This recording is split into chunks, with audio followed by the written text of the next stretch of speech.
Chris, can you take a roll call, please? Mr. Gilbert? Here. Mr. Detzel? Here. Mr. Teesart?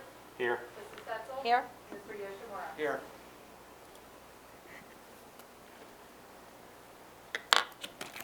All right, at this time, if we could, I'd like to turn it over to Lindsay Creasy for the introduction of our special presentations. Hi everyone. Hope everyone is having a great evening. We're this part of our board meeting where we're going to do special presentations. Today we have two presentations prepared for you, and so at that time I will call for the building administrator to come in and introduce their guests. Before we do that though, I have some instructions for you. Once you've finished your presentation, I ask that you leave these doors here and that you go straight to the front door for your photo. I will introduce the next guest and then come outside and join you for a photo. I also want to let you know this is the perfect time if you want to leave, that you can. Of course, we invite everyone to stay and to join us for the rest of our board meeting. However, we know you all are busy, so if you need to leave, it's the perfect time to pack up your things. And after you take your photo, you are free to leave. So with that being said, first, I will call Joe Pollitt, who is the principal of Elizabeth High School, and also Aaron Davis, who is the assistant principal of Colerain High School, who will come up and do the presentation. You all welcome them, please.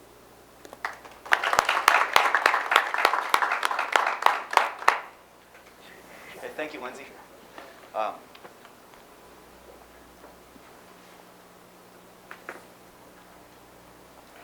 Okay, so we have our presentation tonight. Aaron Davis, Siobhan Neal, and I will be presenting here in person, and we have several teachers who have logged in via Zoom to join us and share information. Our topic tonight will be the special education unit classrooms at both high schools. So I want to thank the teachers who are able to join us tonight. Also, we want to thank the support personnel they work with, like speech language pathologists, our job coaches, the school psychologists, also the educational assistants in the classrooms as well.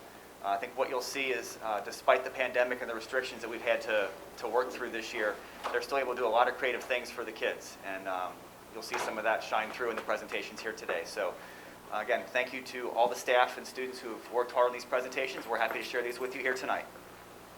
First up from Colerain High School is Greg Tabor. How's everyone doing? Can you hear me? Yes. Yes. All right. I cannot see the slideshow, but I have it pretty much memorized, so I'll go ahead and start. Our first slide is just a picture of some students at the board. I'm presenting it now, Greg. Just give me 1 second, catch up. Sorry. Thank you.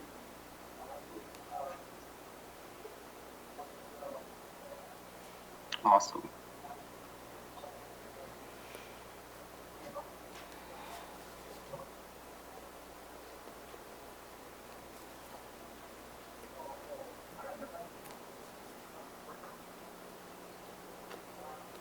All right, are you able to see that, Greg? Yep. All right, take it away. All right. Yeah. All right. So thank you so much for giving us a chance to present. We're thankful to have the board supporting us each and every day. This first slide is just kind of an overview of our LEAP unit here at the high school. We're located in room 147. Inside there, we have one intervention specialist, myself, and then 3 classroom aides who are absolutely tremendous. We have a mix of in-person and online learners this year. The parents have been phenomenal with the online learners. We have an excellent attendance rate with our students logging on each morning throughout the day, getting them the best education that they can due to the circumstances we have this year. So shout out to our parents for that. They've done a tremendous job over the course of the first 3 quarters, and I know we'll finish strong headed into that 4th quarter. But as you'll see the students working on the classroom interactive touchscreen. That's our News to You curriculum. It's a modified hands-on curriculum that engages students both in person and at home. So it's cool because they can log on at home and follow along with the lesson during our Zoom meetings each morning. So it actually feels like they're in the classroom as their parents are assisting them there. So our aides do an excellent job of bringing our kids up to the board. Our second slide here, our students enjoy the daily hands-on and interactive learning activities and the lessons through multi-sensory approach. So we try to get our students touching as much things as they want, so that they're physically touching what they're learning about, to give them that real life experience. Holidays are always huge in our classroom, being able to do hands-on things there, but also each and every day, as you can see our classroom aides working, with our student in that middle picture, and then one of our great students on the right using adaptive scissors. So we have lots of adaptive equipment in our classrooms that help us out tremendously. All right, class projects. Being in a unit, we love class projects. Being able to do and build things with the unit that we're on in News to You. So here's one that we did with roller coasters, just giving the kids a chance to be as hands-on as possible and to put what they're learning on the screen into motion. So it's some things that we've done is the roller coasters, paper airplanes, door decorations, butterflies, cooking's a big one. But we tried to get hands-on experience as much as possible with each and every lesson, and the kids really do enjoy it. Next, so our LEAP unit works on office skills supported by the adults in the classroom. Some of the ones that we do each week is shredding and organizing materials throughout the school each week to build those independent employment skills with our teacher and job coach. Ms. Osterbrock does a tremendous job of coming in each week and helping us, teaching us skills both on the board and on paper, and then she gives us the chance to apply those skills. So that hopefully after graduation, we can transition into the job force where they're comfortable and they're confident in their skills. Finally, back in our LEAP unit, most of all, we love to have fun each and every day. The kids are absolutely awesome. They come ready to work every day with great personalities. They just truly enjoy being around the people, being around classmates. With as much of a crazy year it's been, they've just done a tremendous job of adapting. And so is our staff and our parents. And so we're just grateful at everything they've done and the hard work they put in each and every day, and also the support from the board and the administrative office as well.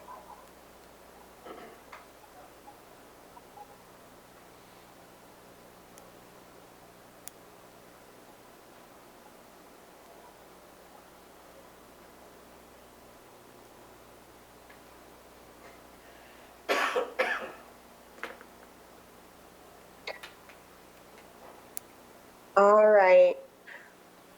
Hi, everyone. I'm Chelsea Kennedy. I am going to be presenting on the Cardinal Coffee Cart. So this is something we've done for the past 3 or 4 years. With the pandemic, we were really nervous that we wouldn't get to do this. And huge shout out to Mr. Tabor and Miss Osterbrock and Darcy and the assistants in my classroom, because I was on maternity leave in the beginning of the year and they rocked it out and kept it going and figured everything out to get the coffee cart started this year in spite of the pandemic. So every Friday, the students make coffee, they deliver coffee, hot chocolate to the staff that order. And while they're doing this, they're working on their communication, their vocational skills, money skills, and social skills. So it doesn't matter what level of communication they have, we have something for them. I have a lot of nonverbal students who use technology. So you can see in the picture there, a student uses his iPad to communicate. So he's still involved in the coffee cart and working on those communication skills. So it's really great for any student at any level. You want to go to the next slide. So there they are delivering. And again, while delivering, we have different jobs for different levels of students. Some students are able to push the cart. Some are not able to, but they can still handle the coffee or the creamers and the sugar and whatnot that goes along with it. So that's pictures of them delivering their coffee and hot chocolate to the teachers. Here are some pictures of them making the coffee and hot chocolate with all of our amazing staff in the classroom. So they have different jobs. In some of the pictures, you can see them putting labels on. In other pictures, you can see them putting sleeves on the coffee cup and then working the Keurig. So a lot of skills are being learned, you know, and also the social skills. They have to communicate and advocate for their needs and whatnot while we're working on the cart. And it's really great, especially doing this for like 3 to 4 years now, just seeing them from the start of it to the end. In the beginning, we needed so many visuals and so many prompts and now a lot of them can just do it independently. They're just rock stars, and you'll see a video of them. One of the students just rocking it out, and she's got it down all on her own, and a lot of the students do. And so it's just great seeing how much they've progressed over the years and making their beverages. Let's see. Oh, I don't know if that'll. I don't know if it'll work. Sorry, if whoever's the owner could just grant me access. Sorry. But maybe we'll swing back to that one. Check your emails for whoever owns that video, and we'll swing back to that. All right.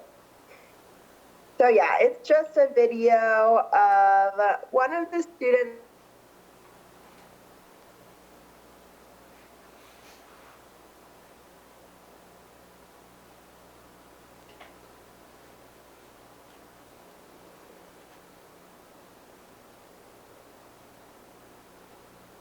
Okay.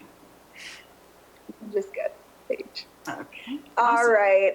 So while they do the coffee cart, all of those skills that they're working on, Brilliant goes over into their learning in the classroom when we do cooking class, craft days, and work skills. They're learning independence through the coffee cart, and it just carries over in all aspects of their life. So we love doing it. We love our customers. We have regulars every week, and it's just fun. So thanks for letting us share.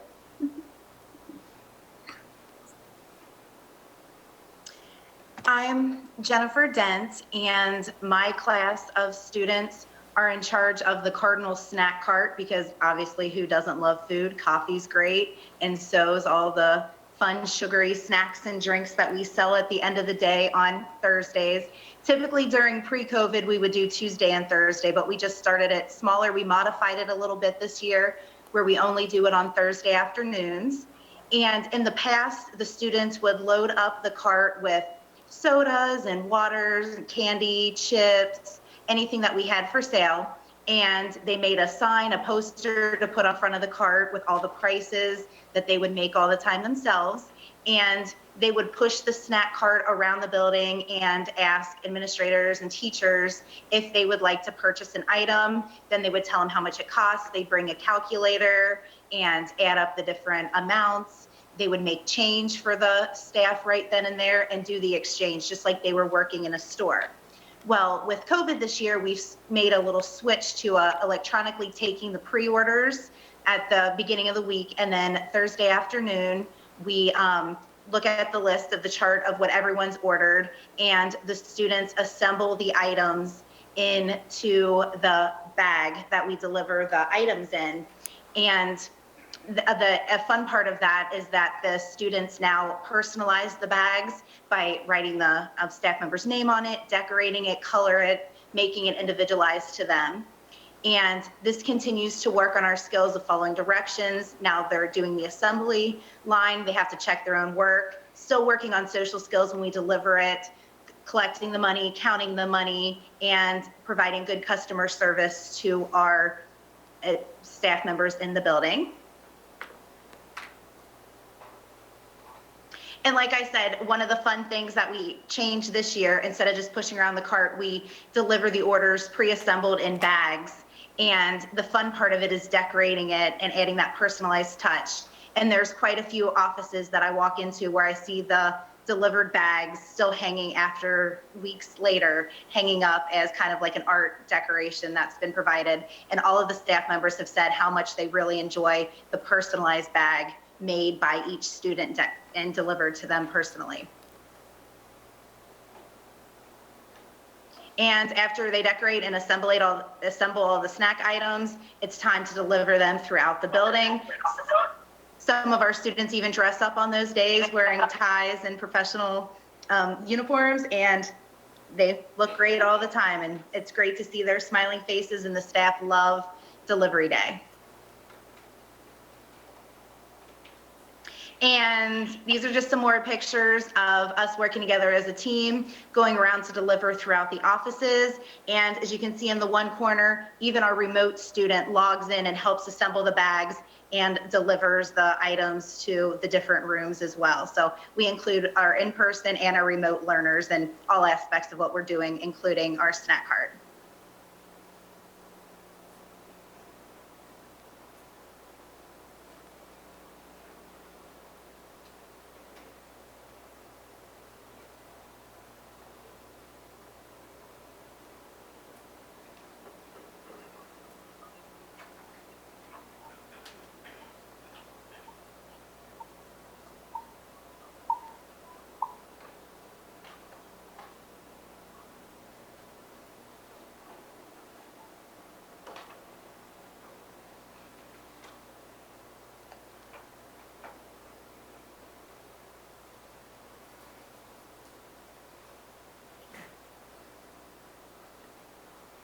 I think Ms. Woolridge is going to present next here. Can you hear me if I speak? Are you able to hear me if I speak? Ms. Wooldridge couldn't be here tonight, but here are some of her slides from inside of her classroom. They practice adult independent living skills. She has a fully functioning kitchen in her classroom, so they often make different meals, practicing recipes, measuring, things like that. Lynn, are you able to hear me if you advance to the next slide? Okay. That's just a little more description, but you can see again, they practice different recipes that are help that the kids enjoy. They even go through the process of selecting, taking a vote. What is it that we want to make? Sometimes they may each make their own, and then they work together to make it. And then I think Siobhan's going to talk next.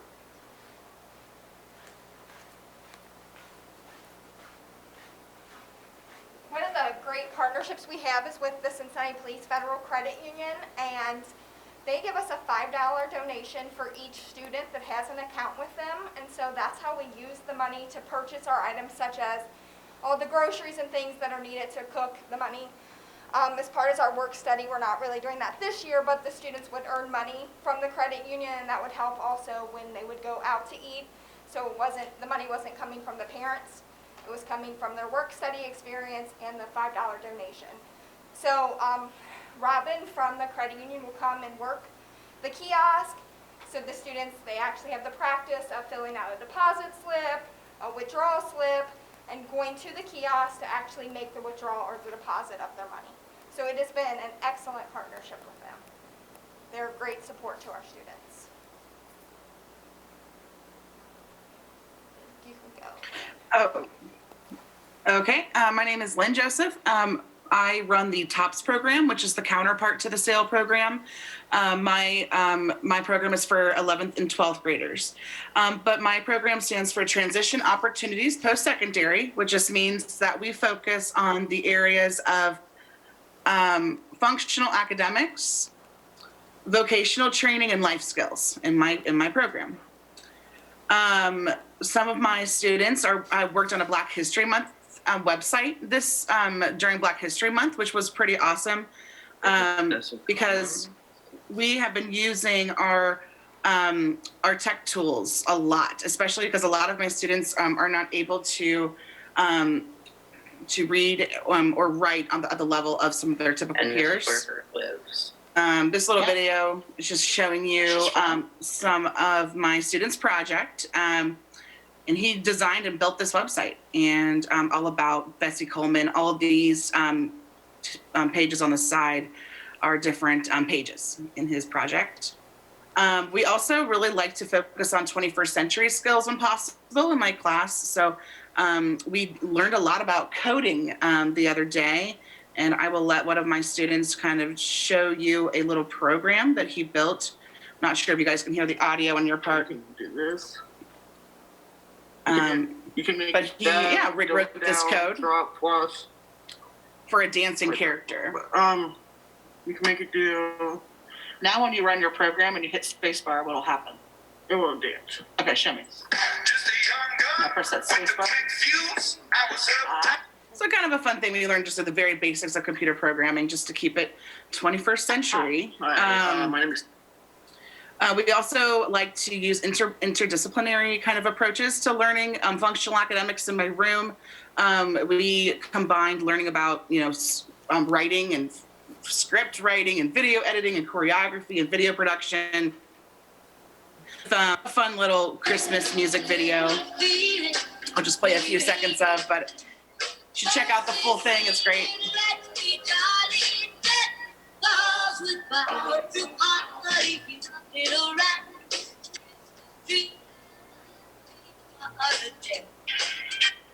So through COVID, just trying to find all the tech ways that we can really build on those 21st century skills. Sorry about that.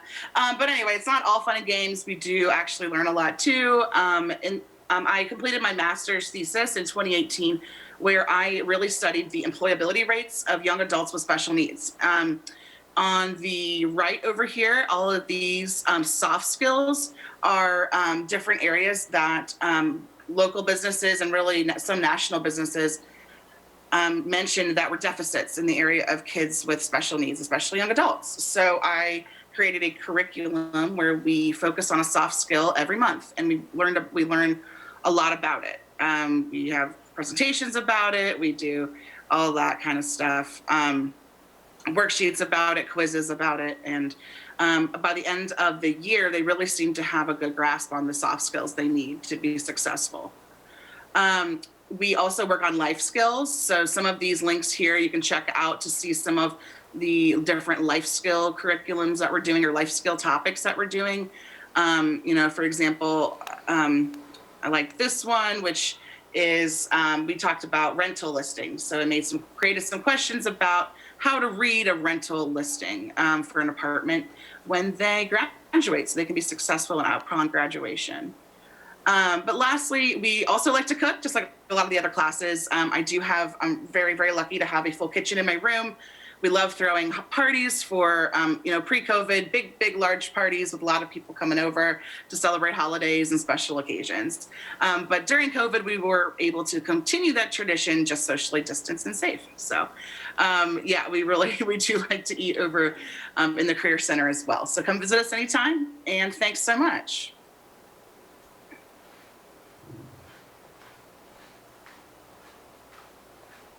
Also get to talk to you about our work study program. Typically, before non-COVID, we have two job coaches, Claire Osterbrock and Ginny Spitzley. And basically, students were referred by their IEP team, and they would go out in the community once a week for 2 hours. We had partnerships with several businesses in the community, and the kids would go out with them. Lynn, you can. The focus was to provide that supported job experience, to teach those kids those skills, doing those basic entry-level job tasks to get them ready for when they graduate from high school to find employment. Some of the skills that they would work on is just how to greet your supervisor, how to greet employees, asking for help, what to do when you've completed an assigned task, and how to interact with others and customers. So then this year happened, and we had to make some changes. We really wanted to focus on those soft skills. Like even Lynn was saying, studies show that what gets people to lose their job is not their performance. Most kids, you teach them a task, they can do it. It's those other skills like how to communicate with your boss, how to be professional, how to work on a team. So our two job coaches, we assigned one to each high school. So Claire is at Coleraine and Ginny is at Northwest. So they're going into the classrooms and working with students one-on-one in small groups and really providing more direct instruction on the soft skills than kind of what they would do authentically when they were out in the community. They're also working with helping the students create a resume and practice for interviews. As I said, they do whole group instruction and small and individualized sessions with the students, which I think has been really beneficial. Like our teachers are so happy to have them working with them in the classroom as well. So they're really just trying to build those foundational skills for when they get out in the community. Some of the things that we've had to do is think of the jobs that we did in the community and how we can replicate those in the school building. So for example, in the picture, like the bottom picture, we bought the racks, the clothing racks with the sizing tags, so the students are sorting the clothes by size, like something they would have done at Target or Marshall's, some of our employers. They're also doing office tasks. We have shredders. They shred a lot of old files for the special education teachers or speech pathologists, psychologists, the building principals. Food service, we're practicing still rolling silverware and folding pizza boxes. They also do laundry, dish towels, and washing dishes, which are all things that we did in those placements in the community when we could leave.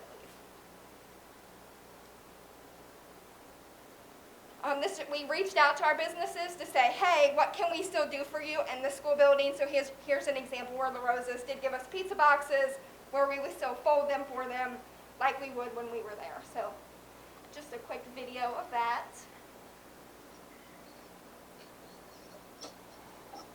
Yes.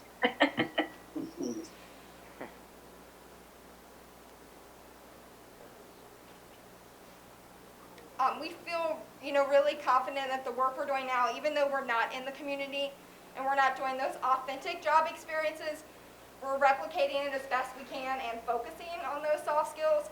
So it is still being very meaningful to the students. We are trying to involve our remote students as well as our in-person. And we want to make sure that they don't just know how to do the job, but they know why they do what they do.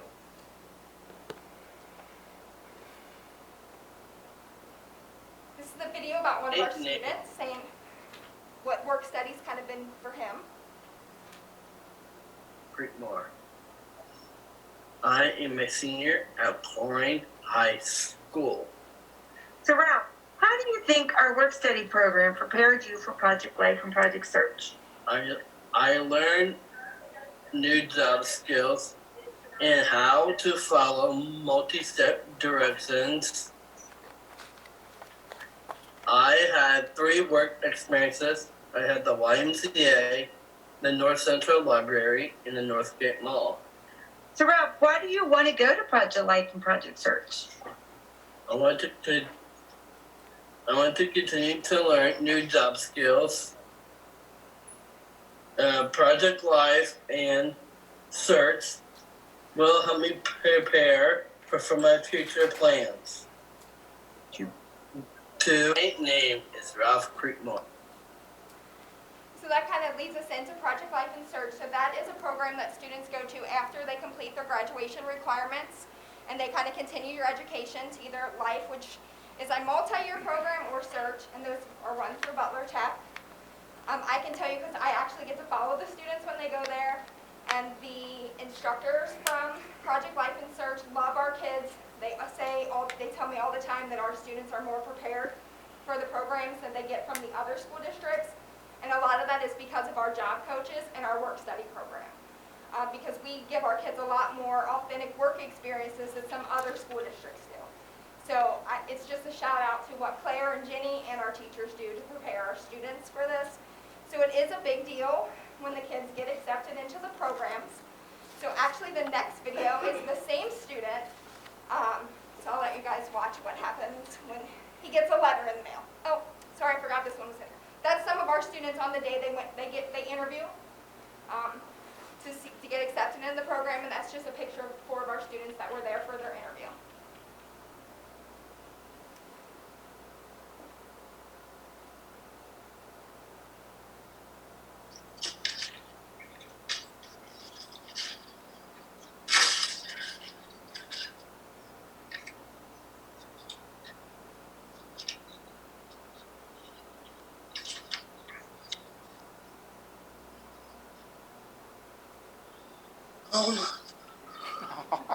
Read it. Dear Ralph, congratulations. You have been selected for the Ross Township Project Life program. Yay! Yeah. So you can tell by the video how excited that student was to get accepted. Even his parents sent it to the administrator of our Project Life, and he just emailed me like what great students we have. So like I said, just a testament to our students, our parents, our teachers, and our job coaches. Okay. I think that's the end for me. Okay. Now teachers will talk. Is Megan up first, I believe? No, Mindy's up first.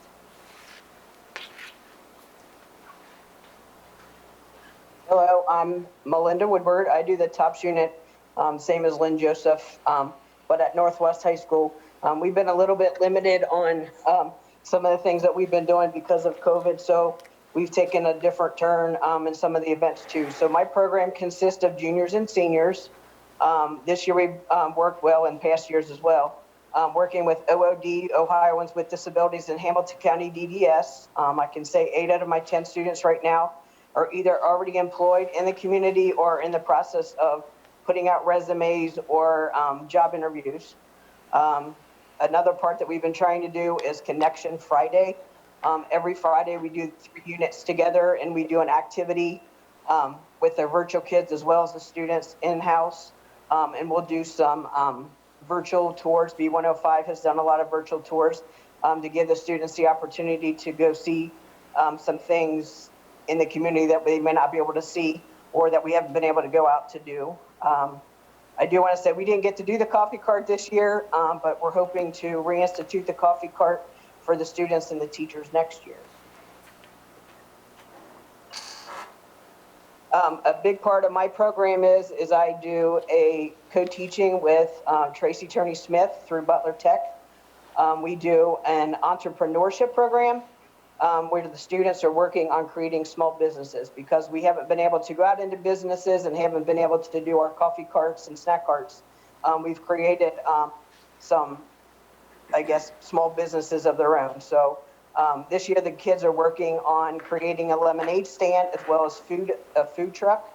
The goal for the project is they have to name the stands, they got to name their food trucks, they got to develop the menus, they got to think out pricing, the truck design, and just understanding the needs for a new business. Another part of the entrepreneurship is that we are participating in a program called Young Entrepreneurs through Butler Tech. It's a program that ignites the passion for business for the students. It transforms their mindsets to opening their eyes to other opportunities. The big thing is the students can earn what we call YE bucks. The students do an activity during our class time and they can earn these dollars. And then once a quarter, we actually do like an auction and the students can use those dollars to purchase gift cards or little trinkets or we've done things of Gatorade. So the kids actually get to use that and purchase items down the road. This is just a picture of our first entrepreneurship project. The kids had to develop their own lemonade stands. They had to do pricing, and then we just had them make a diorama of it that we have posted in the front. The students now are getting ready to do food trucks. They've had to create the name of their food truck and then create menus. If you want to move to the next one, I'll show the menus. This is Caden's food truck. He's doing chicken. And he had to create the menu, find the logo, design his truck, design colors for the truck. And then I believe the next one's Danielle. Hers is Chicky Chicken Wings. Again, she had to do all the same things. And right now what the kids are doing is actually creating a food truck. We took the little orange juice container, like the orange juice containers you buy at the store, and they're actually designing the food truck. And we'll put the menu and everything into order. So it'll be kind of an ending project for that. Hi, everyone. My name is Megan Lobring. I am the social skills program teacher for Northwest High School. My classroom, unlike the TOPS and SAIL unit, consists of students grade 9 through 12. And similar to most of the other units, I've got students who are in person and students who are remote.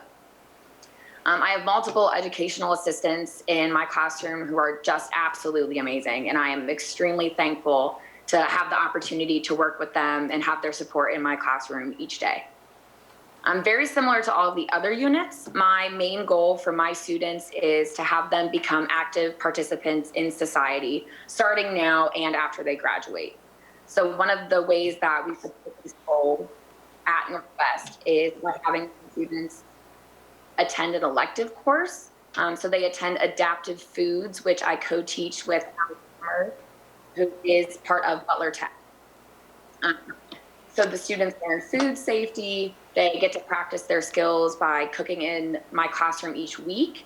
And I'm thankful enough to have a full kitchen in my classroom, which really helps us emphasize these skills with the kids, as well as each day they prepare their lunch in my classroom, so they practice those skills then as well. Before COVID, the students used to go on field trips out into the community each week. They would make a grocery list for the food that they would need. They would be able to go to the store, read the signs, and shop for the food. And then they would get to practice the functional academic skills needed to make the purchase in the different environments. As Mindy mentioned earlier, for us, unfortunately, with the restrictions, we weren't able to do that, but we did find the virtual field trips run through B105. The students really love learning about the different jobs that they can have after graduation and just relating these community businesses to their everyday lives. So this is Emily Brinkman. She is the speech and language pathologist, and she's just absolutely incredible. The students love her, the staff love her.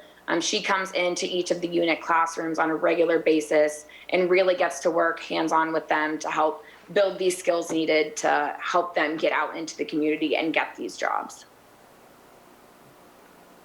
And then the next slide is just a couple pictures of examples of the students completing life skills in my room.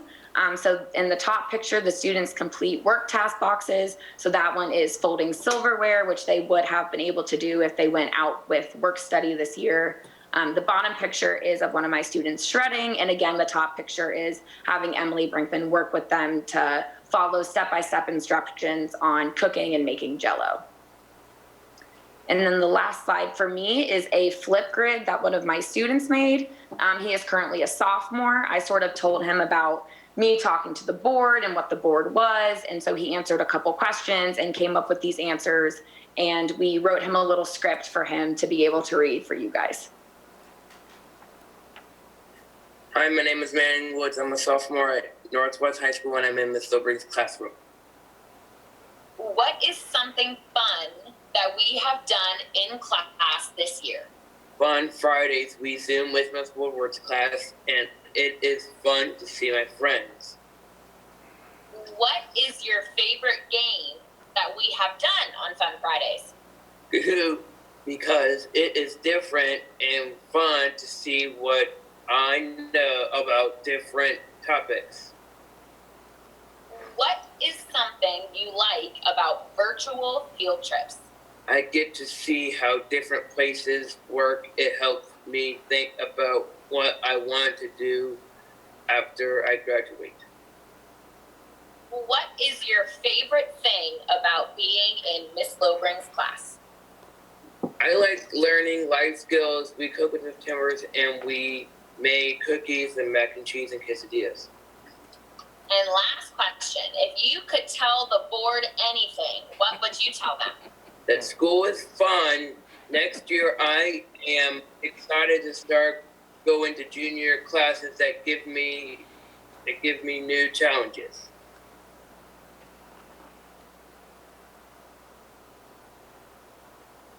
And that was all I had for me. Thank you. Okay, this is Mindy Woodward back again. I'm going to share for Chris Mahan. He's at a ball game tonight, so he's unable to present. So he does the SAIL unit at Northwest High School for Skills for Adult Independent Living. Again, he has 9th and 10th graders. He just got on here. Being that this was not a typical year, we've taken a different approach to being able to work in the classroom.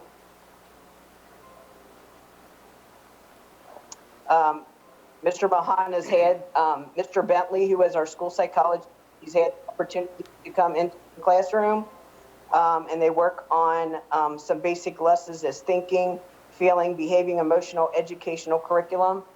So they come in and they work on lessons such as self-acceptance, exploring relationships between beliefs and behaviors, and interpersonal relationships.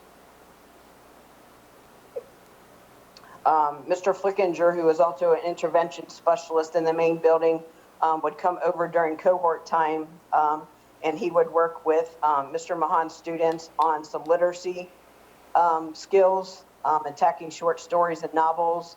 They incorporate literacy terms to be able to hold conversations within the story and also develop awareness of author's purpose and work on the WH questions within the stories. And then Ms. Brinkman, as Ms. Lobrink had said earlier, she's been phenomenal asset to our program at Northwest High School. She comes in my room as well as Mr. Mahan's, working with students individually or as a group, working on self-advocacy, listening skills, nonverbal communication, being a positive communicator, influencing and listening to comprehension. And I can tell you she's been a big part of helping the students with their interview skills, particularly for our students who applied for Project Life and Search. So she's definitely been a benefit to our program.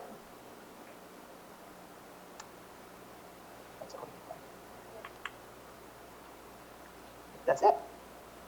Awesome. So that's the conclusion of our presentation. So you got to hear a lot, but truly it's really just a small bit of what they do every day with their kids. So I know we want to say thanks to the teachers for putting this together because they do an amazing job with these kids. So it makes our life a lot easier knowing that they're in good hands. They do anything for them. So I don't know if you guys have any questions or want to hear anything more, but thank you for the time. I just want to make a statement. I want to thank Joe and Aaron for coordinating this program tonight. But I also want to say that I'm very impressed with the specialized unit classrooms. I want to thank those teachers who are involved with this program, both at Northwest High School and at Colerain. This is a most demanding educational program. It's not all fun and games. It's tough. Again, I thank you guys for your diligence and dedication to one of the segments of our student population. Thank you again.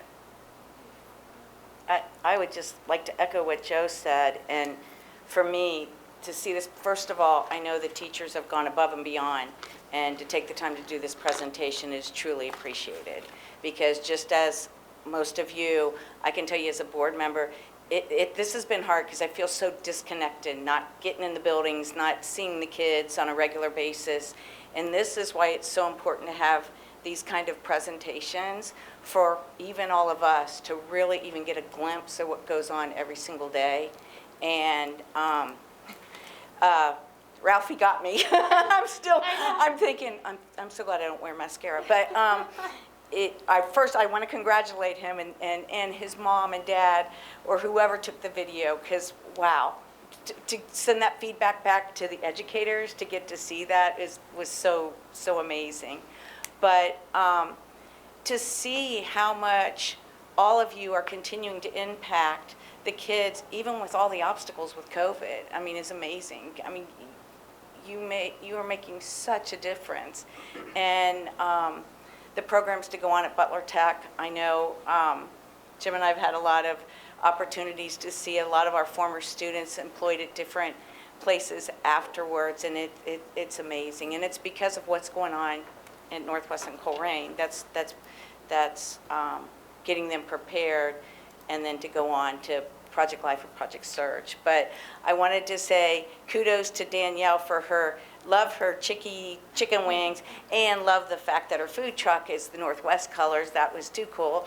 And Manning, no wonder school's fun. I mean, look what all of you are providing for him. So I'd love to see him in another year or two and see what his future has to hold. But again, I just want to thank all of you for everything you do. And you don't know how good it feels to see people out there. So thank you. First, I want to say there's a lot of dynamics with school, right, with education. And this is a blessing that goes on behind the scenes that our community has no idea happens. So I encourage everybody to share the presentation with people so they can see what their taxpayer dollars are going to and how it impacts a subset of our kids that really need the attention. I've had the pleasure of working with Chelsea on our Community Connect Day, and the passion that she, and I'm sure everyone else has, is unmatched. To come in every day, I'm sure it's very draining at times. the aides, all the assistants that come in here, these kids, they have to thrive on that. They really do. So, and I do have a couple questions. So as they get to the high school, is there any connection between, say, elementary and the middle school to prepare them for a program at the high school? I can talk a little bit, but Siobhan is our special ed supervisor, and it's actually great to have Siobhan in both buildings so she can help tie that together.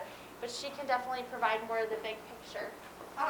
We definitely do. Well, we've done spring games every year, obviously not last year and probably not this year, but that opens it up so our middle schools can come up. We take turns doing it at each high school so they can come up and meet the teachers and they all can interact and do fun activities in the spring. We do transition meetings where our teachers and the students would come up and see the class and their parents. It's a little different, obviously, with the COVID changes, but we try to ease the transition. Most of the students either come from Pleasant Run Middle or from Corey Middle that would come to our specialized unit classrooms. So do you find that they're maybe anxious or excited or a mix of both? It's always a mix of both, but I think that when they get to come for the spring games and like see the teachers, and we do dance parties and we have different athletic events, and that is always such a fun day. It was really sad that it got canceled last year, and it's not really on the table for this year, but I think that's always a fun time. Just for the students even to get to see each other, or if one of them went to high school and the other one's still in middle school, they get to see their friends again, so that's been a great thing for them. And then can you share maybe a couple of comments that parents have made about their children that they maybe shared with you? I think our parents are very pleased. As you can tell, our teachers are amazing. Even, with Ralphie getting in, his mom is so appreciative and was just, how great. And I get to sit in a lot of IEP meetings for the students, and just to hear the parents, they're always thanking the teachers and saying what a great program and how much their kid has progressed since they came to high school from 9th to 12th. And even, like I said, I get to go on to see the kids that go to Life in Search and to see where they came and just hear the parents talk about how much more independent their student has gotten, how, they're ready for that adult life because of all the skills that we teach in the classrooms. Yeah. That's awesome. Thank you for presenting. Yeah, I just would like to echo what the rest of the board said. This is awesome that a lot of people in the public, they don't know it. I mean, Lindsay, can we get this presentation put onto the website? Our website, just so people can see what's all involved and the hard work that you guys do and the teachers, they put a lot of time in. But I want to thank all of you for what you do. Yeah, I'd just like to, I don't have much to add, but thank you as well to everything that was done. And it was a little tearjerker as well for Ralphie. Yeah. Being They able to definitely all have great additions. So the teachers are amazing to work with. So. Thank you to your team. Hey.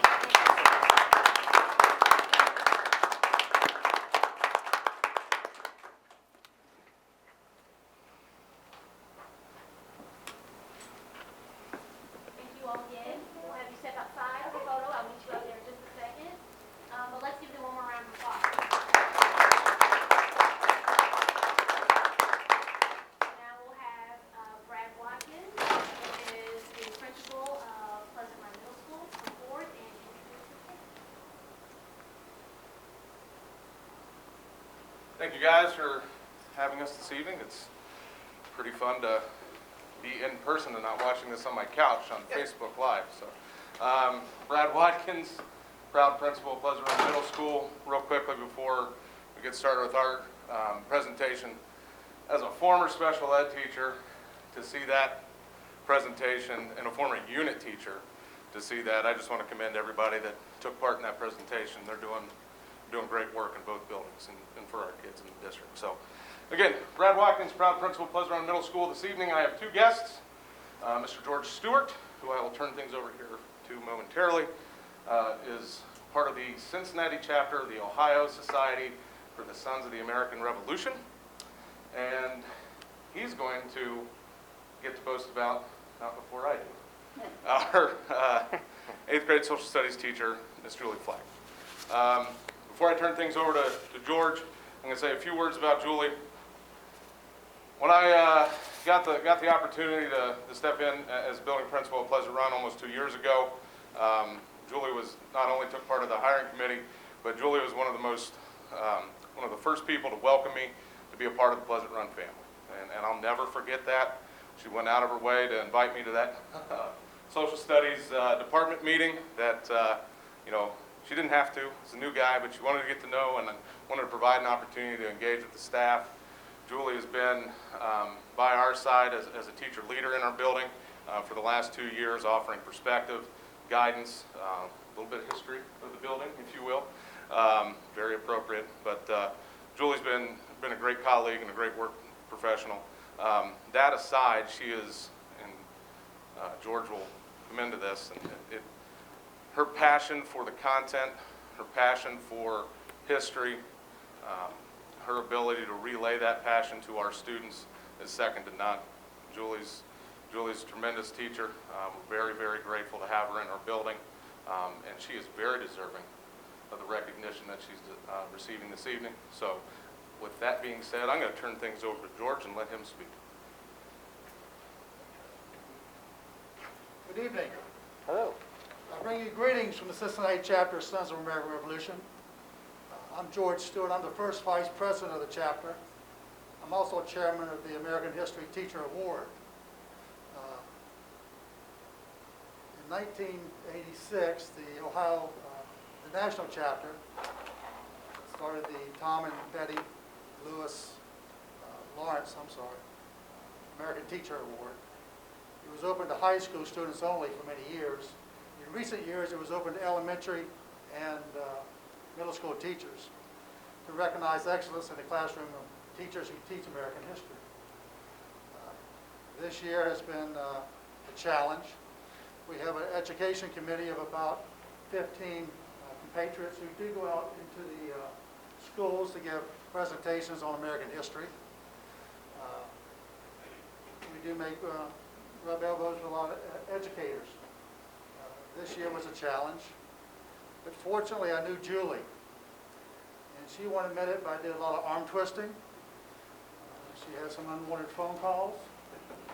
I was really surprised when she gave me the application packet. It is not an easy application to fill out. There's a lot of time, effort to be put into it.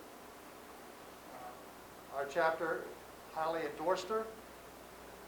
The Ohio Society has 24 chapters who has the opportunity to send applications in for this award.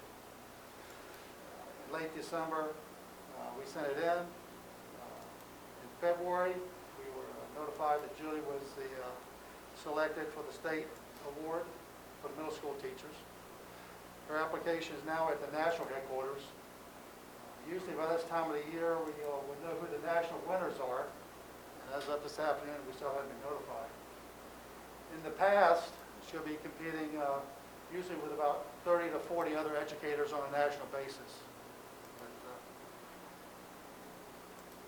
we're very fortunate this year, Julie. She will be getting her chapter awards and her state award at our May meeting at the Netherland Hilton Hotel downtown. She has been asked and has accepted to be our keynote speaker at the youth luncheon that day. So, to get going, I will give you one of your awards tonight, or two of your awards. One is the Bronze Good Citizenship Award in metal. This is given to individuals who show outstanding leadership in the classroom and the community. And we know about your community involvement. So accept this on behalf of us.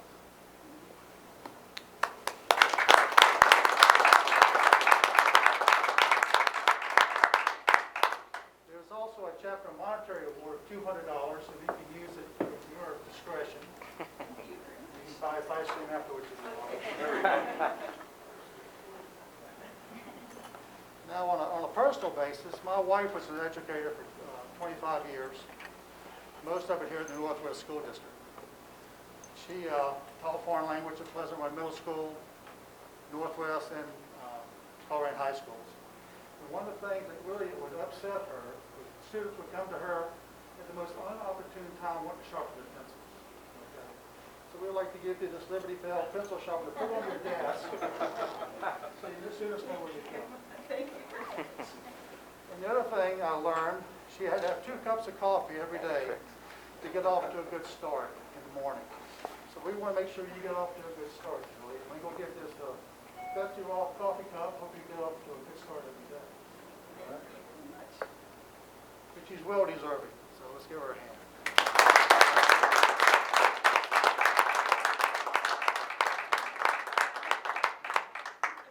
Well, I appreciate this opportunity and to be involved with all the American Revolution groups, from the children of the American Revolution to the sons of the American Revolution and the daughters of the American Revolution. I really appreciate this award. Thank you very much. Thank you. Thank you very much.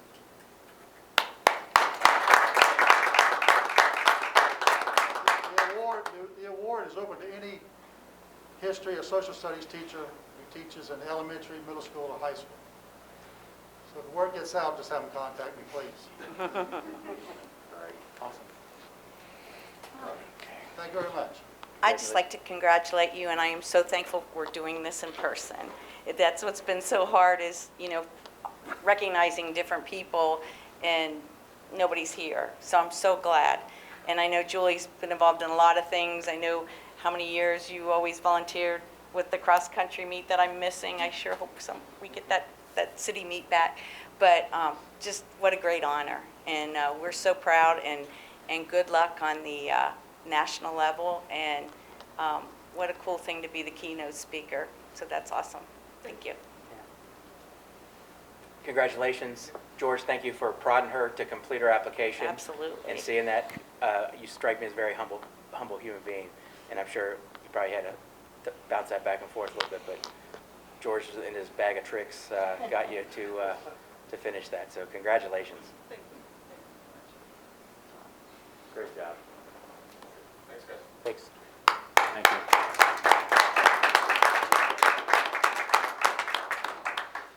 Now I'm going to do all step out in the hallway for your photo. That concludes our special presentation. Thank you. Thanks, Lindsay.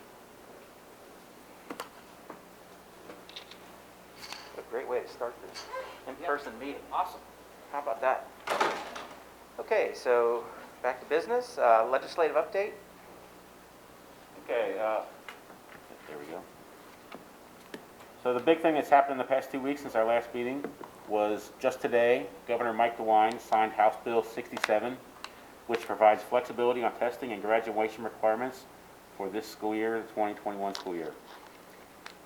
Just a few of the major components are it exempts public and chartered non-public schools from administering the state-required American History end-of-course exam this year. For this year, permits an 11th or 12th grade student who takes or retakes or is unable to take or retake an end-of-course exam to use the final course grade in a course associated with the exam in lieu of the score on that exam to satisfy conditions for a high school diploma. Permits school districts to grant a high school diploma in the 2021 school year to any student on track to graduate and for whom the principal, in consultation with teachers and counselors, determines has successfully completed the high school curriculum or individualized education program.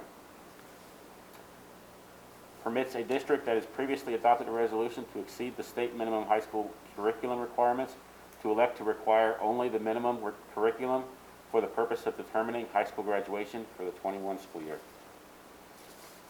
Also provides an alternate pathway to graduation for the 21 school year by permitting a student to qualify for a high school diploma by both successfully completing the curriculum requirements and earning the Ohio Means Jobs Readiness Seal. Also exempts parents of homeschool students from the requirement to submit an academic assessment record for the 21 school year as a condition of allowing the student to continue receiving home instruction in 21-22. And then there's a whole list of testing dates where the testing dates were expanded for English language arts, mathematics, science, and social studies, in both online assessments and paper format testing. That's all I have. Yeah, the good thing is they didn't go into the summer, so they extended the dates but got it done before the school year's over. Right. Okay. Anything else? That's all I have. Good. Thank you. Thank you. Student Achievement Liaison Report. Okay. A big congratulations to the 2021 Colerain High School Academic Quiz Team who finished second in the GMC. Their 16-2 record is the best since 2003. Congratulations to seniors Sophia Bick and Connor McLeanan for earning first team all GMC honors. This is the first time in the team's 24-year history that 2 Cardinals have been named at first team honors in the same season. Also, a big congratulations to John Dowling, Colerain coach, for being named GMC Coach of the Year. So hopefully, maybe in a future meeting, we could get the 3 of them here so we could congratulate them in person. But that's just an awesome showing. So great job to the quiz team. That's it. Okay. Butler Tech update. Mark, I don't have one tonight, but we will next. I'm trying to get William Sprinkles to come in. He had a presentation for us at our last board meeting. I would like him to come and do a little presentation, 10, 15 minutes, whatever it takes, at our next board meeting. So Okay. I'll get that set up. Great. Thank you, Jim. Any reports from any employee organizations? None. None? We did not receive any community comments. Next, we move into the superintendent consent items. But real quick before we start that, I had somebody come up to me in the community this week and said, hey, I've been watching the board meetings, and it just looks like there's not much discussion around things. And I just want to say to the public, we get this agenda the week prior. So if Todd or Amy presents anything to us, we ask questions, and there's a lot of due diligence behind anything that any of the 5 of us would ask.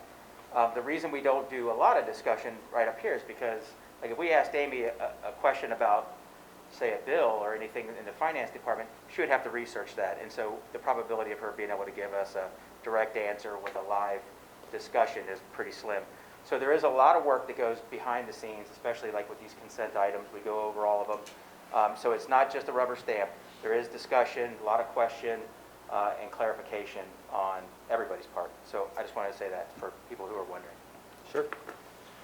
So the first superintendent consent item is personnel items. So like Mark said, these are sent out to the board to look at in advance.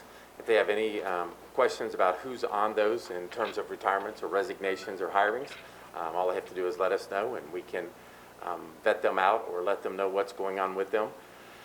The next part is vendor contracts. And so what we try to do on the vendor contracts is we label them in green or yellow. And as soon as the agenda is released, that's for the public to know. And so if it's highlighted in green, it comes from federal, and that's not our general fund. Those are federal dollars, which are Title I. And so as we've explained many times, you might see other school districts that say purchasing services, and that's because the kids were identified in our district but go somewhere else. So we transfer the funds to them. So these are all federal funds. They are all allowable services that go to Title I services, so everything was budgeted for. So that is all our vendor contracts.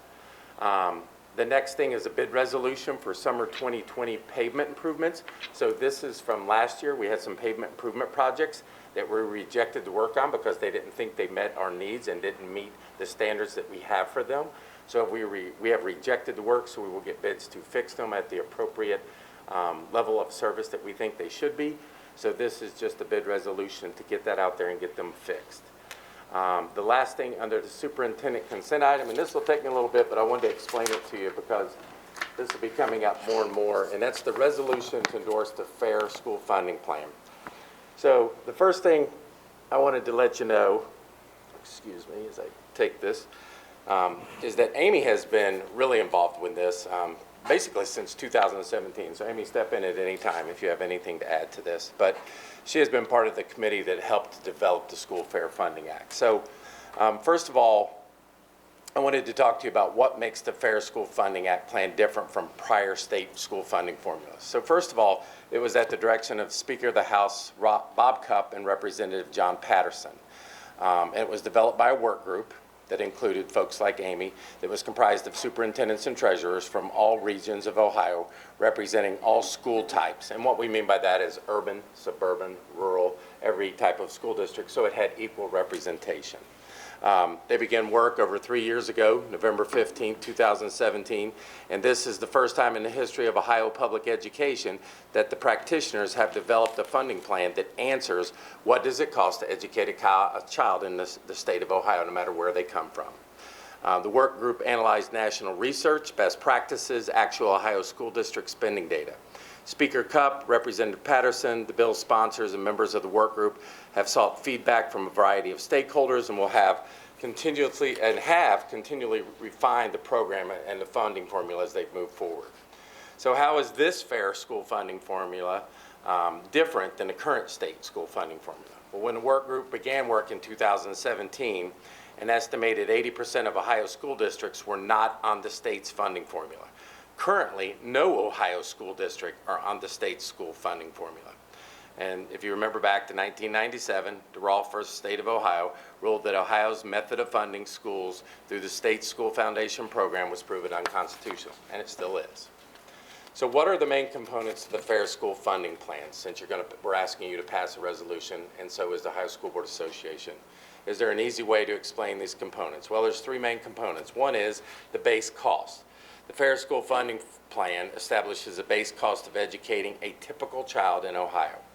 The base cost formula includes 60% of the direct classroom instruction, 15% for instructional and student supports, 20% for building leadership and operations, and 5% for district leadership and accountability. So this is your treasurer, your superintendent, your district leadership, your fiscal support, your EMIS support, your ITC support, your technology infrastructure, your maintenance, and stuff like that. Number two, what is the other cost? It's your state and local share. The responsibility of funding the base cost should be shared between the state and local district, with the local share based upon the ability of a school district's community to generate revenue. And number three, categorical aid, targeted assistance based beyond base funding. So they're looking at things like what makes up your school district. So it's your economically disadvantaged students, your students with disabilities, your gifted students, your English language learners, what's your cost of transportation. It's looking at things like 15,000 operating buses every 10 years being replaced across the state. And where Amy and I have said for our last elections, they keep taking money away from transportation. No, they haven't really taken away our funding, but they've taken away money they used to give us for transportation, which has taken away our funding in other ways. So those are some of the things that's changed. So the biggest concern is that the House passed this, I believe it was 97-1, or some large number that they approved the fair funding formula. The Senate wants to come up with their own version. So through that version, the main concern of the Senate is, well, how are we going to pay for this? Well, what we're going to talk about is that the cost to immediately fully fund House Bill 1 would be just under $2 billion. To phase in that amount over 6 years would require an annual increase of $334 million for each of the 6 years. Inflation impacts almost every item on the state budget, including the entire appropriation for primary and secondary education. So this is a lot of math, and somebody way smarter than Todd Bowling figured this out. It was a math guy, but they put it all together for me. So at an inflation rate of 1.5% annually, the annual inflationary rate increase on that amount would be $148 million. So assuming that the year over year, the amount necessary to fund the 6-year phase-in should include an average annual inflation of about $155 million. So the total year over year increase to fund the plan would be about $489 million. So therefore, the question becomes, can the state's current tax structure accommodate $489 million increase over the next 6 years to fund the $2 billion? Well, over the past 10 years, the average annual increase for primary and secondary education has been $280 million. That trend continues. So the plan over 6 years would require an additional $209 million, or $489 million per year, minus the 280. So during 7 of those 10 years, the state also deposited an average of $400 million into the rainy day fund.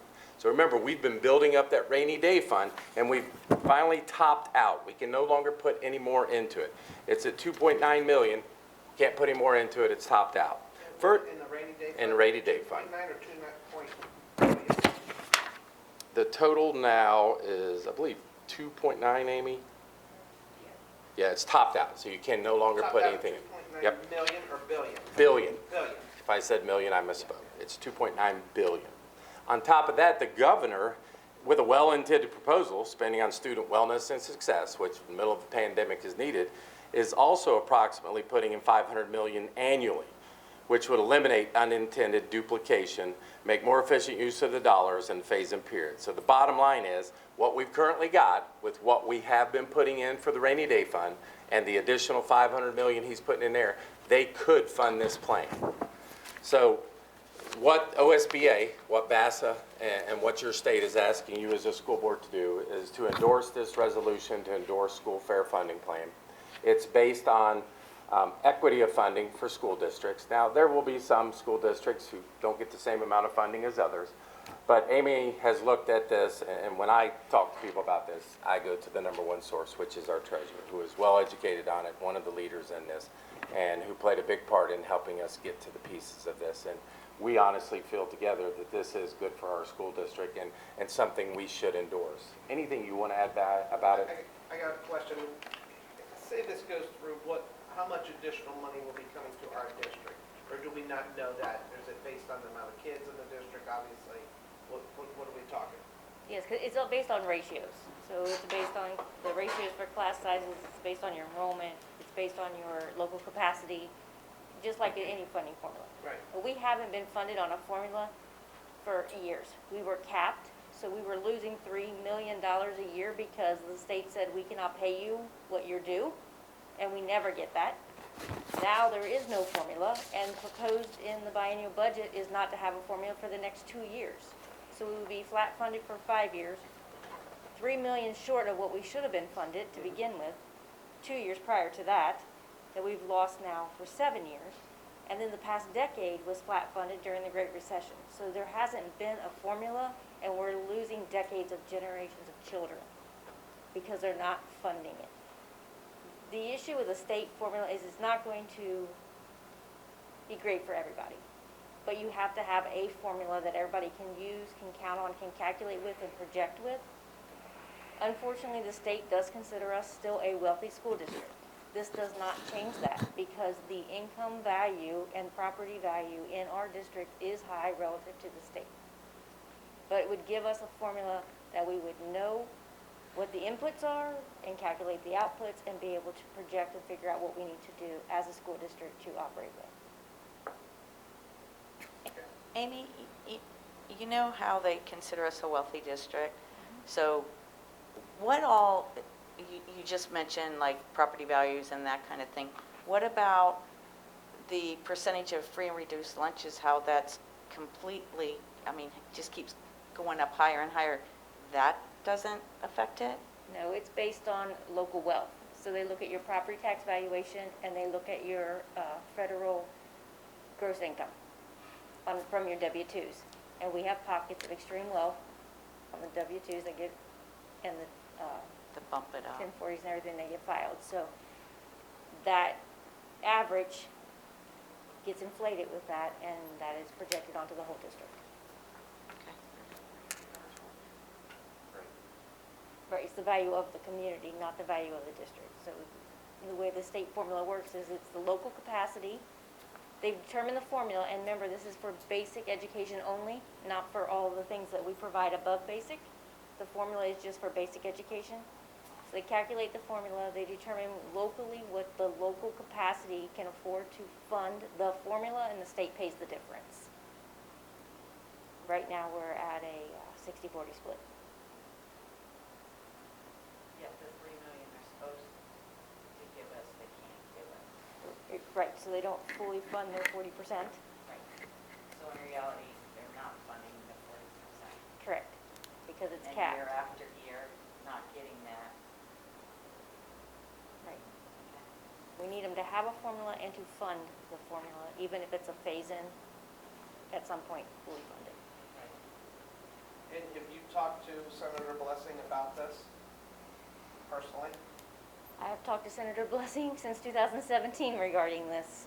He's actually the one who got me on the committee to begin with. Okay. He is actually Senator Huffman's lead on developing and helping to assist with the Senate's version of a budget.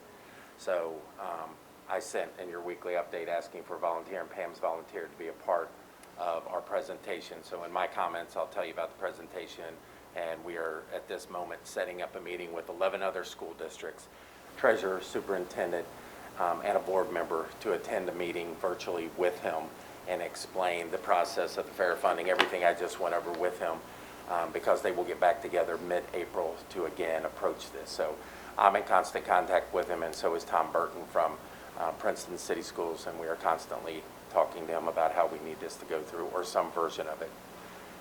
The problem, again, you run into is Senator Huffman, who is the president of the Senate, comes from Lima and is directly associated with Ed Choice, and is directly correlated with Lima Central Catholic and Lima Catholic, and pushing that agenda forward. And so just trying to get the senators to see, all of them, how we need fair funding for all public schools, and that tax dollars from public education should not be used to pay for parochial education. The thing that I've seen since I've been dealing with public tech, we go up there and talk to these senators and representatives personally. And a guy that I don't know, he came up to us, he's over in Warren County, I can't remember his name. He came over to us and he said, it was a group of us, and he goes, when you guys come up here, it does make a difference. Instead of just sending something up and reading it or whatever, it makes a difference when these senators see, put a face with a name, these representatives. And just my experience, I would suggest we get some meetings with these guys and go up into their office and sit down and say, look, this is what is hurting us. This is what we need, for our district. Because it's easy. You set up a resolution, here you go, read this, okay. But when it makes a big difference, and I've seen it firsthand, that we need to maybe get a committee, you guys need to get a committee together, and call on these guys a couple of times a year. Hey, we're stopping up here, we want to talk to you. They're more than happy to get appointments and talk with you about this kind of stuff. The last thing that's my suggestion. Oh, no, I 100% with you. Last thing Tom and I talked about today was getting Amy with Princeton's treasurer and putting our two stories together, and then taking them up to Columbus to get not only Lou, but a couple others senators together to present it. So supposedly Chris, I believe her name, is going to get in contact, and we're going to do that and set that up above and beyond this. So. Yeah, I think that would be something that would be advantageous to us, especially when. Do you know when they're going to start to vote on this? We haven't even seen the start of a plan from the Senate yet. They're not ruling anything out. Yeah, I mean, I would. Waiting on the House still has to send it to the Senate? The House passes it and they send it over, and then the Senate they cut it up and do what they want to do a lot of times. So, I think what we should do is go right to the senators and talk to them. And they're more than willing to set times up to come up and, talk to them. They are.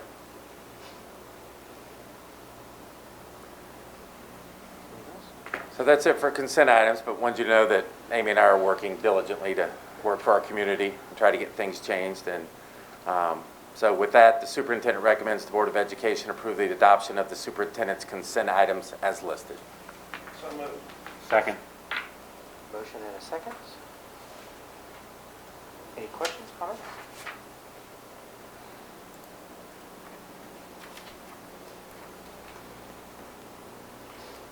All right, consent items pass 5-0.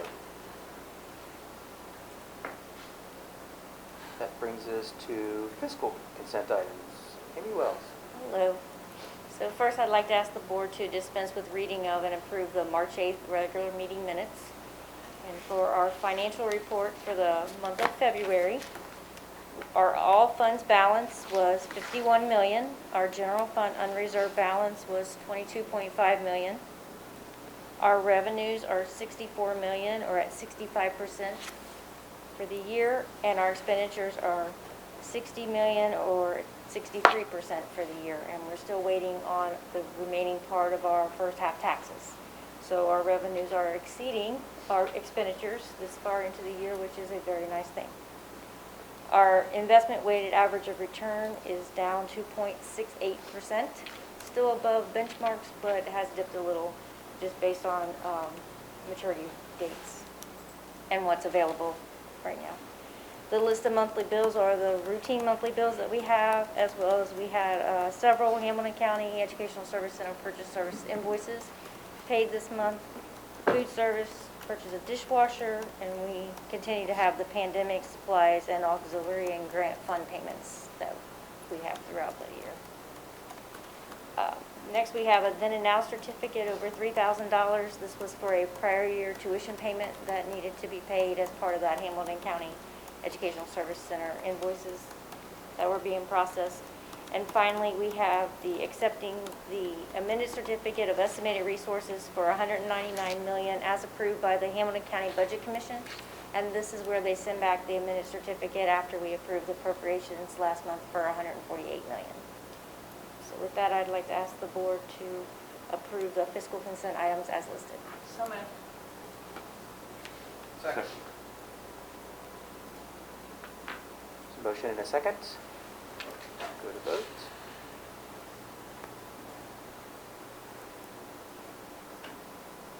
And the fiscal consent items pass 5-0. Thank you. Thank you, Amy. That brings us to superintendent update. Yeah, so we had a great return today with about 800 students returning. As everybody knows, we've been in person, but today 800 additional students came back with all the staff being vaccinated, and that includes all the folks in the room. So we were glad to open the board meeting up also and welcome community members back if they would like to attend board meetings. So with that, walking some of the buildings, I know the older kids were a little tired today. It is Monday. Even changing the cohorts and getting up and moving around. Lunches were a little rowdier, a little noisier. I know talking to Dustin, he was sending us updates via text as he was at some buildings. Got to walk through Coleraine High School and some of our middle schools, and so different. It was just really nice to see math being explained on a board in front of the kids. The participation factor, it is a lot different, but it's just, it's really cool to see things. And that presentation about special ed, it's one thing what they do every day, but if you look at COVID, you did see some mask on and some mask off, but the PPEs that Heidi had to get from them and Siobhan, it's a different world. They have been hands-on and in the face from day one. It's just like preschool teachers and our unit kids. They just need specific things, and those teachers going relentless. They take care of themselves, but they don't care. They do what they have to do. So proud of them and the jobs they do. So kudos to them for that also. And our teachers, they came back today. They're all smiles. They are happy the kids are back, changing bells, so on and so forth at the high school level. So just a good day going around and seeing everything. Our transportation adopted flawlessly, picking up extra kids, moving through. Our food service adapted and changed, feeding extra kids as they come through line, yet still feeding those at home when they needed it. Getting the Chromebooks taken care of when they came back and everything. So just everything worked out really well. Just bringing to your attention that CDC did last Friday change the guidelines to 3 feet in the classroom. So we're still trying to see what that looks like and how that affects us. So we'll have discussions on quarantine days and all that stuff, but they have changed some things for outdoor sports where if you're next to someone in a classroom and they test positive, that doesn't quarantine you for sports like it did in the winter. So just looking at that evaluation, but if you're out at a wedding or something else and you're next to someone with COVID, then that does eliminate you. So we're trying to look at all that, see how it affects our kids. So our team will look at it and we'll get our guidelines out to our parents and let them know what, if any, changes will occur. So things continue to change as things open up, and it's a good thing. I was told Friday, just some good news, no proof, but looking at the data, Dr. Fagans was suggesting that by beginning of May or mid-May, he thought we would be down to 50 cases per 100,000, and that would take almost all the orders away. So there is an end to the rainbow and some happiness that can occur there. So he said there was a steady decline with the amount of people who have already had COVID plus the vaccinations going in. So, and then the last thing I had is, I've already talked about it a little bit, but there will be 11 school districts invited. We can have 2 board members, so if somebody else wants to go with Pam, Matt, I know you do legislative update, or if anybody else, we can have 2 board members. We can't have over 2 because it's a meeting per se, but if somebody else wants to do that, we're going to arrange that meeting with Lou. And then at any time, if any of you want to meet with him and Amy and I, we can set that up, or any other legislators. Be happy to arrange that for you and make that happen. But This is BASA and OSBA setting this up, so they're arranging it to happen all over the state. Every legislator will have a meeting with every school district that's in there. And I didn't even realize how many districts were tied to Senator Blessing. I mean, we're CPS, Oak Hills, Southwest Ohio, which is Harrison, Winton Woods, Deer Park, Marymount, Three Rivers. I couldn't remember them all. Mount Healthy, Sycamore, Indian Hill, and Princeton. So 11. So it spreads out pretty far in all little pockets here and there. And it's different percentages. We're at 97%. And then CPS is at 60%. So it's different percentages for every piece. But if we can all get in our ear and start pushing that way. But it does come down to a lot of what Jim said. They're going to do what they want to do. It's just if they can see how it affects us and they can see true numbers, I think we can make a difference. So If they see a face with what you're coming up saying, it makes a huge difference. And we saw that with Ed Choice when we all made the trip and spoke till 3 in the morning. So, You know, because I went up there representing Butler Tech a couple of weeks ago, and what we said to them was, look, the House bill, for career tech, we like everything that's in there. We don't want you guys in the Senate to come in and chop it up, and that was our message to them when we went and seen them. Look, this is really going to help out career tech schools. I can't remember the House bill that it was, but, it makes a difference when you can go up there and hit 3 or 4 of these in a day and 3 or 4 more guys the next day, or women, whoever we're talking to. It does, it makes a huge difference. And I think that's something we should, look at and get into. that's all I got. Okay, can I ask you a couple questions here? You said that 900 kids returned to the classrooms, right? A little over 800. Okay. How were these students selected to come back? Anybody could come back that wanted to. Okay. Well, I have a question about that because a mom came up to me and said that, well, she lamented that she misplaced a survey or a questionnaire to get their child back into school. Will she get a chance to resubmit that form or whatever survey or questionnaire? All she had to do was call her building principal and have a conversation with them. It was emailed to every parent several times. They were given many chances, and all she'd have to do is call her principal. Call the principal. Okay. And the other thing is, are we going to continue to phase in more numbers? No, this is the last phase-in we were doing because we had to move teachers from remote to this. So this was the last chance to do it. Okay. So do you have a timeline? Before the end of school. Yeah, before the end of Okay, school. To gotcha. start next school year, our plan is to come 100% back in person. So this we is will it. offer remote though, because there will be some parents who still want it, but there will be qualifications yet to be determined on what it will take to qualify. Okay, so this number is set in place and we're not going to enter any more kids into the classrooms, correct? In the buildings? For the remainder of the year. Okay, This is but all this, fourth quarter that started today, right? Correct. Right.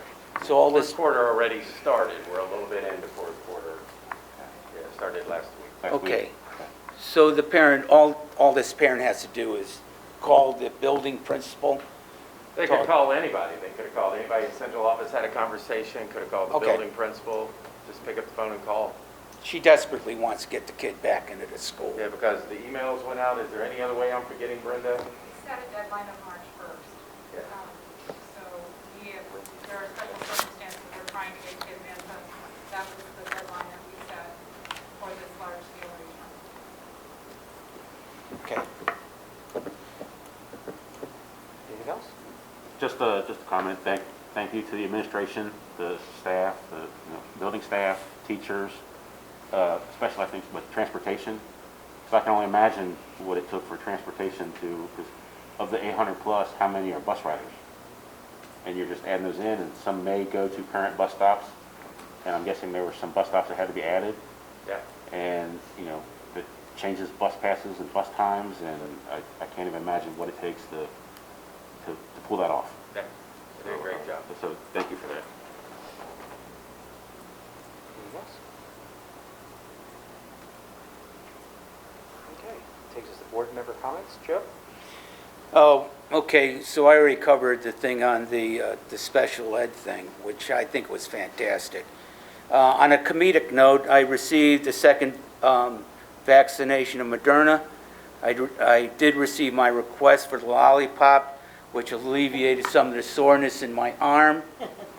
Okay, the other thing that, on a more serious note, it is my hope that the Diversity Committee address the anti-Asian racism in this country and the lack of sensitivity by the general population and the judicial system.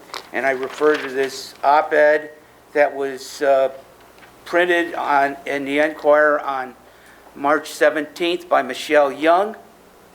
I have given lectures on Asian racism at Ohio University, Bowling Green State University, UC Blue Ash, Mount St. Joe's Community Group, St. Ignatius, and Coleraine High School. This year, in a 10-year period, there have been over 2,808 cases or incidents of racism against Asians. It is now over 3,000. On a personal note, my parents and my brother and sister were thrown into the internment camps in 1942 via Executive Order 9066. Over 3.5 years, they endured the isolation from society that they once embraced, and they turned their backs on them. I'm almost finished. There's a Japanese word called gaman, which means that Japanese hold emotions and feelings inside and do not express their feelings outwardly. I will no longer internalize. I hope that the other board members will join me to implore the Diversity Committee to address this issue of anti-Asian racism. I also propose that the Director of Curriculum, in coordination with the Diversity Committee, explore the possibility of creating an elective senior high school course on a comprehensive study of socioeconomic and political racism against minorities in the United States. This should not be a course on, this should be a course on reality and not a kumbaya approach. I firmly believe that silence is complicity. Thank you. Jim? Joe, I absolutely would join you on that. Thank you. Committee, absolutely. And I'd just like to say the special education presentation tonight was fantastic. And Lindsay, just want to reiterate, if we can get that presentation up on the website. Other than that, that's all I have. I just think this was a great meeting. Loved all the participants. I already pretty much said most of it.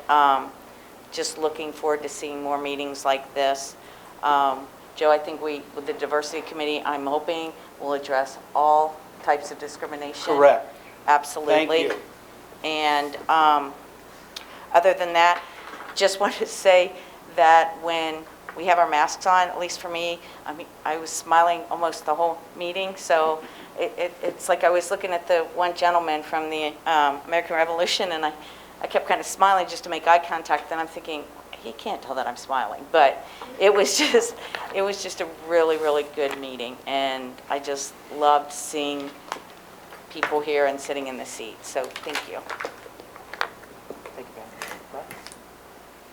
Yeah, definitely would say I support Joe. Thank you very much. His words and his suggestion for the Diversity Committee, and something that they should definitely work on.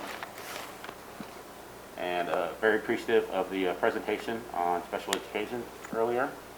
And congratulations to Julie Clack on the state award from the Sons of American Revolution. And as Pam mentioned earlier, congratulations to the academic quiz team and the seniors Sophia Bick and Connor McClellan for earning first team GMC, and Coach John Dowling for being named AQT GMC Coach of the Year. And that's all I have. Thank you. Great, thanks. I think we've had a lot of milestones today. One, welcome the kids back to school. I want to, somebody mentioned something about the our district and our team here. I feel like our pandemic was, I'm going to say successful, even though that doesn't seem like it maybe dovetail well together, but I think we did a phenomenal job protecting our kids, protecting our community, protecting our staff. And I think we've somewhat turned a corner here at this point. I know that they're saying we're really approaching herd immunity very quickly. I heard like by May 1st, something like that. And so that will certainly change. So I just want to tell the staff, you guys, you've weathered it well, even though it's been, I'm sure, very trying. It's good to get back to some level of normalcy. And I saw some social media from some of the educators, and they're excited and nervous all at the same time. But I'm sure they fall right back into the saddle. I want to say, and I want to say their names too, because I think the presentation that they did tonight was amazing. First to Aaron and Joe for organizing it, but Greg, Chelsea, Jennifer, Siobhan, Lynn, Melinda, Megan, Brian, and Emily, thank you. Thank you for all that you do, for providing that blessing to a subset of our kids that really they excite it and they really embrace it. Congratulations to Coach Dowling. My son was on the academic quiz team with your son, I believe, and yeah, he's a game changer for a lot of students. So I want to congratulate him and the team, and also I want to congratulate Julie Flack. Thank you for pushing her, George, into doing that, because we have a lot of very humble educators that really should have the spotlight on them a little more frequently. So that's all I have. Anything else, I do want to mention something. Sure. Sorry, because Jim has mentioned it twice. So just so the public knows that our presentations from all the board meetings are linked on ESB. So if you're looking for a presentation that has been given, you can go to ESB on that date and you can click on the presentation for any time. Are we able to hook it to Facebook? Is that a possibility? I know you've been putting a lot of stuff on there, and I feel like that's where a lot of people see things. It was just so phenomenal. I would love as many people as possible in our community to see what goes on in the buildings. And I just don't know that community members that don't have somebody, a student in the district or currently in the district, is going to go on the website and look to check for videos. I mean, if that's a way, I don't know. I just thought it was a great presentation. What we can do, since I think part of the presentation involved live people that were speaking to the actual video, we'll probably work with Waycross, and once they submit the video and post it, have them cut down that part of the presentation, and then we can work with Okay. That'd be great. Okay. Anything else? I wanted to add one thing. Sure. Amy, thank you for being a part of that committee from the beginning, and I just hope that we do see a change in the funding formula. But I know you've invested a lot of time from the get-go with this committee, so it gets frustrating because I think, when it's been this many years that the state has found education formula to be unconstitutional, you kind of feel like you put all this work in, and are they really going to listen? And I don't know. I do agree with Jim. If they can put faces in front of them, it could make a difference. I don't know, like you said, especially with Ed Choice, I do think that impacted that. But I just appreciate all the time on that committee.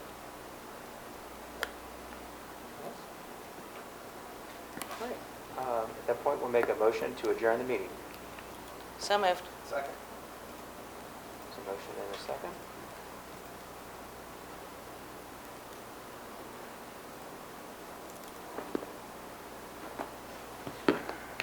And with that, 5-0 pass, we'll adjourn the meeting.